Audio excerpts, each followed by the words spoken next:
Marami pa pong hindi nasasagot sa board. Ano na ibig sabihin nun?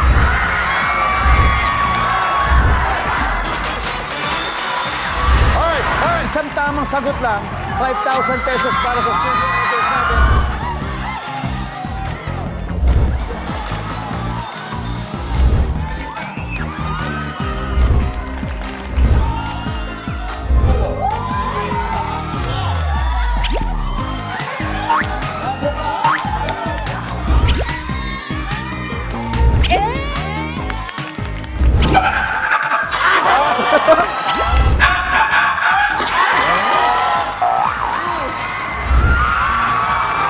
Tama sagot ni paring Mark.